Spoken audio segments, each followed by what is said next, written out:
Meno Warriors, it's Kate and welcome back to my channel where I share a weekly video with you every Monday to talk about something related to menopause.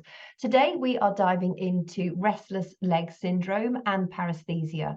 It's one of those conditions that I get asked about so much of the time, but it's not one that you would necessarily see listed as one of the top problems for menopausal women. However, there are a lot of women dealing with it.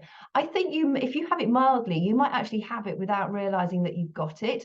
I don't know about you. I have the right side of my right shin.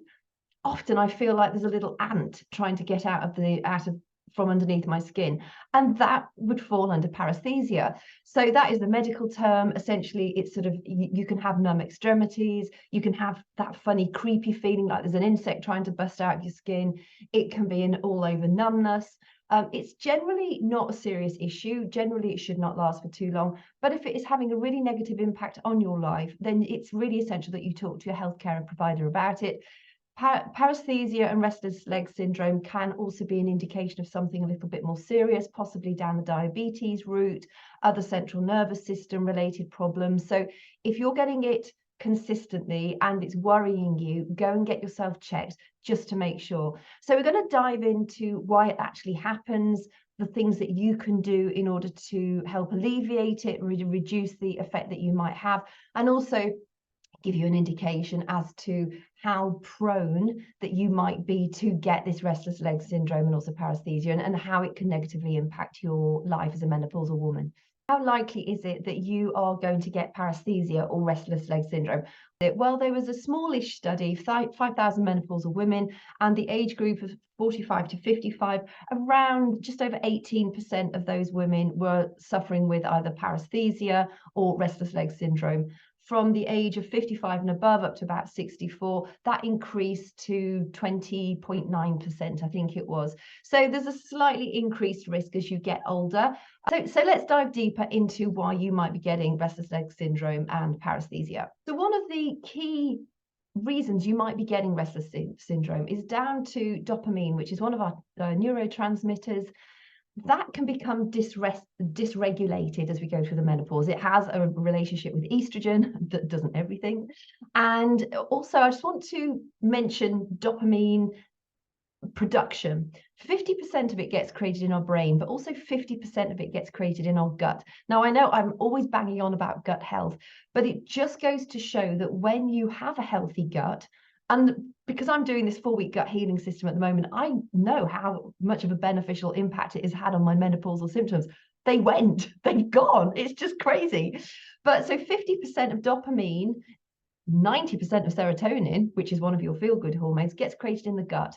So if you have an inflamed gut, if you're not eating the right kind of nutrients in order to keep a healthy gut microbiome, you are significantly increasing your risk of making all of your menopause symptoms worse. But just bringing it back to paresthesia and restless leg syndrome again, just be aware that 50% of your dopamine gets created in the gut. So make sure that your gut is healthy. It's a bit like sleep being the cornerstone of, or the foundation of, good health.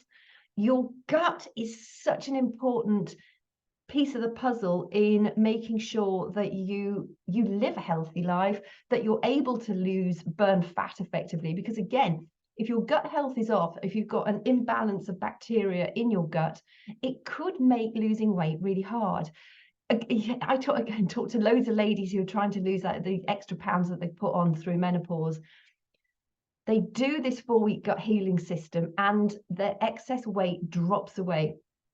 I would say 80 to 90% of the ladies that I've worked with recently, in the last time I've done this, have lost sort of 7, 8, 9 pounds in the first 7 days. It's because their bodies are healing, their guts are healing, inflammation is reducing, which is allowing them to drop fat effectively. But more importantly than that, they are feeling so much more energized, they're feeling happier, because what goes on in here has such a massive impact on what happens up here, as well as your hormone regulation. So I will scoot back round to the actual real subject of today's Menopause Monday, but I just wanted to give that as a little caveat. Your gut health is absolutely foundational to how you go through the menopause and how you experience life beyond the menopause. So the decline in estrogen can dysregulate the production of dopamine, which can lead to these sensations that you might be feeling. It's not exactly known, but it is thought because estrogen, and obviously falling estrogen, has a negative impact on how messages are received within the nervous system. If those messages are not being clearly received, it can that's why they think it could possibly lead to those feelings of restless legs, and also that tingling and the numb feelings that you might be experiencing. Also know that falling estrogen negatively impacts your collagen, which is why we go woo overnight. It's like one day you look in the mirror, you think, oh, it's not too bad. And then the next day it's just like, bloody hell, what happened? Collagen. And also all our connective tissues. Collagen is one of the other supplements that I take daily. People ask me what supplements I take. I take my superfood shake, that's all I need, and collagen, because it helps your joints and everything. I might actually stop taking it again for a short while just to see if I notice any difference. I always use myself as a guinea pig. I'm always trialing things out myself. Just as a complete aside, I did try out a caffeine treatment on my scalp. I've started it about 6 months ago to try and increase my hair growth. I shared about it in a Menopause Monday previously. I said I was going to do something. I've been doing it. I can't notice any difference at all. Lots of positive reviews about this caffeinated product. Didn't make any difference to me whatsoever. So just thought I'd throw that out there too. But I do like using myself as a guinea pig. If it works for me, it can work for other people too. So just bear in mind that, you know, collagen, as our skin gets thinner through the menopause due to falling estrogen, due to falling collagen, that can also increase your susceptibility to dry skin and itchy skin. You know, if your skin is dry, it can become itchy itself as well. So that might be making that situation worse. Now, iron deficiency is a really important factor to bear in mind, because a lot of people are deficient in iron. Check your iron levels before you go out and buy a load of food that's high in iron, but make sure that you're eating sufficient sort of green leafy vegetables. You know, Google food sources that are high in iron so that you know that what you can choose to incorporate into your life, because iron regulates the amount of dopamine in the body. Very important factor for dopamine. So if you're low in iron, it might be having a negative impact on the amount of dopamine that you're able to create as well. And obviously, if your dopamine levels are low, well, then, you know, that could translate into that could translate into the numb sensations, the tingling, and the restless leg syndrome. Restless leg syndrome seems to be worse at nighttime. I would also suggest that you take magnesium supplement. Magnesium is one of those things that gets a lot of press, and rightly so. Most of us are deficient in magnesium. Again, you can Google food sources that are high in magnesium for you. It's important that you know what is the best type of magnesium to take for you. And again, it's not a one-size-fits-all approach. Magnesium glycinate, in my opinion, is best if you struggle with sleep issues. I would take it before bed. Magnesium citrate, a lot of people swear by that. So, you know, do your research as well, and be a guinea pig. Try it. Maybe get some magnesium glycinate, see if that has a positive impact on reducing leg cramps and restless legs at night time. If the magnesium glycinate doesn't work for you, try the magnesium citrate. There can also be a genetic link. So if it runs in the family, you might be at increased risk of getting restless leg syndrome. Now, I've read in several studies that traditional HRT does not necessarily improve or get rid of restless leg syndrome or paresthesia. However, because it can keep you awake at night, HRT can, in some cases, help you sleep better. So if you're able to sleep better, it might be that the restless leg syndrome won't wake you up as much. Again, sleep is foundational to our health, and it's being negatively impacted, then, you know, anything else on top of a poor night's sleep is going to seem even worse, particularly during the early hours. You know, you go to bed and small concern might not be anything, and then you wake up in the early hours and all of a sudden you can't get it out of your head. You worry, it's crazy, and you even know you shouldn't be worrying about this silly thing that you're worrying about, but you just cannot get it out of your head. And that also can be calmed by magnesium, by lifestyle factors. I'll go over those in a few moments. And just making sure that your gut health is good, so that you've got the dopamine, you've got the serotonin, you're not adding inflammation into your gut. Avoid artificial sweeteners, by the way. Avoid sodas, by the way, just as a quickie. I'm not going to go into those in any great detail, but they will serve you negatively. So what are the natural methods that you can try in order to reduce the numbness, reduce the restless leg syndrome. Focus on stress management first and foremost. Stress is going to have a negative impact on your gut health. It has a negative impact on your hormones as well. You know, as estrogen falls, cortisol necessarily rises. Well, cortisol has a breaking down effect on our body tissues. That's why we're at increased risk of osteoporosis. You might think you've got cellulite. It's often muscle atrophy because the cortisol levels are breaking down the muscle. So if you can keep your bones and muscles and connective tissue strong by strength training, which you should definitely be doing if you want to be healthier, older, also incorporate sort of regular walking. That sort of low-level cardio, especially if you're outside in nature, that's going to have a really beneficial impact on helping you manage stress more effectively. You can try things like Tai Chi, meditation, yoga. For me personally, they don't work. I'm just not the sort of person who wants to do meditation. My brain is busy, but I'm quite happy with a busy brain. It works well for me the way I live my life. I do my exercises. I absolutely swear by those. Having a regular exercise routine has lifted me out of the deepest, darkest troughs in my life ever. And it's something that I will always do. But you have to choose what works best for you. Even if you think, oh, that's fine, I don't like strength training, so I'm not going to do it. You have to do strength training. If you want to be stronger and healthier into your latter life, strength training is an absolute must. But there are so many different types. I'm not talking about lifting massive barbells in the gym. The stuff I do at the moment, I'm using really light weights, but it's still just strength training and I'm still getting great results. It's all low impact or zero impact, so it's kind on your joints.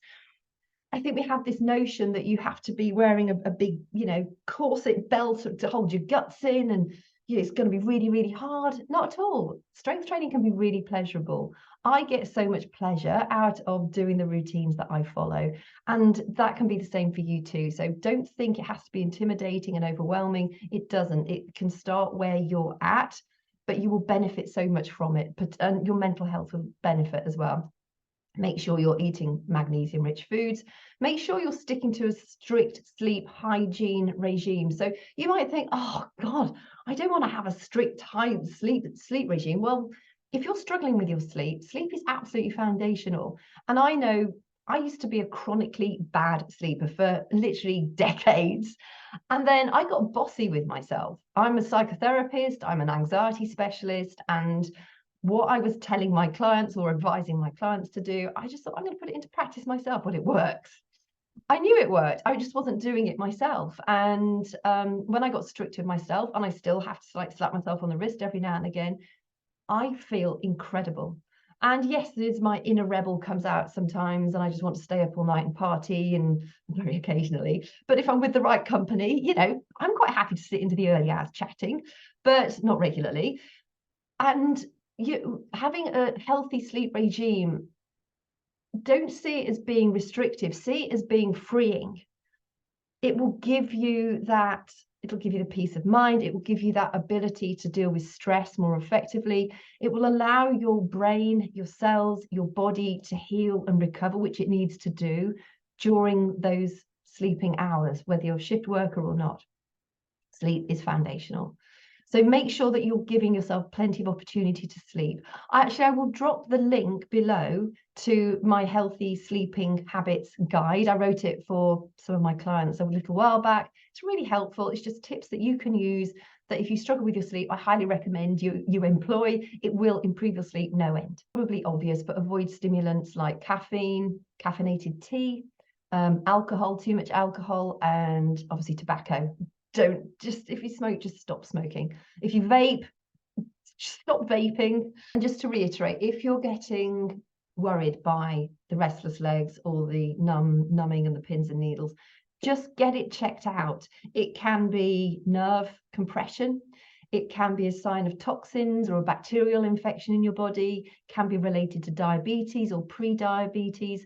So if you're worried, go to your health provider, because sometimes we can spend so long worrying about the what ifs, and we just need to know, is it something that you need to deal with, or is it a result of your menopause? And then you can decide whether or not you want to make a few lifestyle changes in order to reduce the symptoms that you're getting. And remember finally that all of our journeys through the menopause are entirely unique, and it's not about just doing one thing that is going to improve everything. Stress management and sleeping well is going to make a massive, massive difference. But again, there are myriad ways that you can do that. You know, eating the wrong foods is stress. Drinking the wrong drinks is stress. Not getting out into nature is stress. Working too many hours in front of your computer, which I'm guilty of, is stress. Our bodies aren't designed to do that. So really take yourself back to, you know, what would your caveman ancestors, cavewoman ancestors do? They'd be active. They'd eat foods that are in season. They would not rely upon stimulants to keep them going.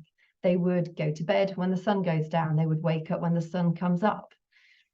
You know, we've sort of lost our cyclical rhythm or our links. Well, no, I don't think we've lost our links to cyclical rhythms at all of nature.